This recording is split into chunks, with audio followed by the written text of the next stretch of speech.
আসসালামু আলাইকুম বন্ধুরা, সবাই কেমন আছেন?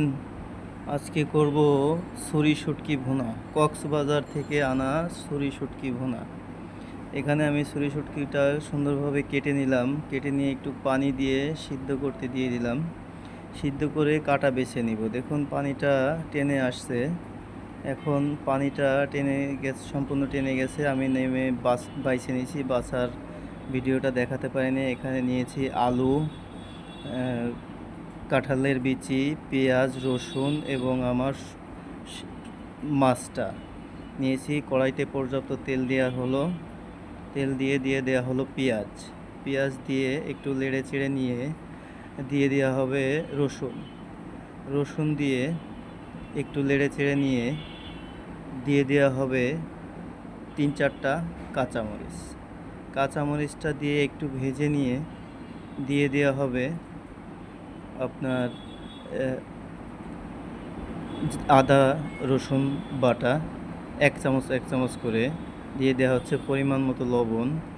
এখন দেওয়া হবে শুকনো মরিচের গুঁড়া। দিয়ে দেওয়া হচ্ছে হলুদ।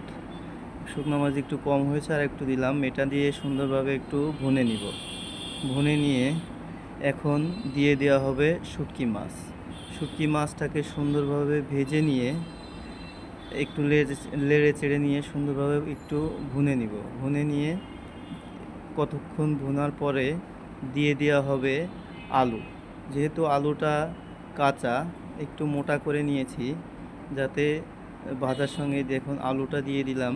এখন দিয়ে দেওয়া হলো কাঁঠালের বিচি। কাঁঠালের বিচিটা আমি সিদ্ধ করে নিয়েছি।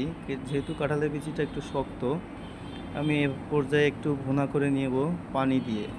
পানি দিয়ে যখন আলু এবং কাঁঠালের বিচিটা পর্যাপ্ত সিদ্ধ হয়ে যাবে, তখন আমি এটাকে সুন্দরভাবে ভুনে নিব। একটু ঢেকে দিয়ে সুন্দরভাবে ভুনে নিলাম। দেখুন আমার পানিটা প্রায় টেনে আসছে, অল্প কিছু পানি আছে।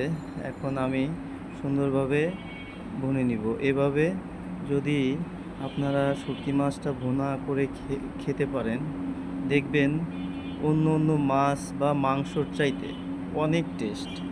এটা আমি নিজে রান্না করছি বলে বলতেছি না। অন্য অন্য আমার হাতের রান্না যারা খেয়েছে তারা সব সময় বলে যে শুটকি মাছটা আমার হাতে অনেক ভালো হয়। দেখুন আমার রান্নাটা প্রায় শেষ হয়ে গেছে। আমি এ পর্যায়ে একটু লাড়াচাড়া করে শুটকি মাছের যে পানিটা আছে টানিয়ে নিয়ে সুন্দরভাবে আমি একটু ভুনা করে নিচ্ছি, তেল ছাড়া না পর্যন্ত। এখন এ পর্যায়ে নামিয়ে ফেলব। যদি ভিডিওটি ভালো লাগে চ্যানেলটি ফলো দিয়ে সবাই পাশে থাকবেন। আসসালামু আলাইকুম।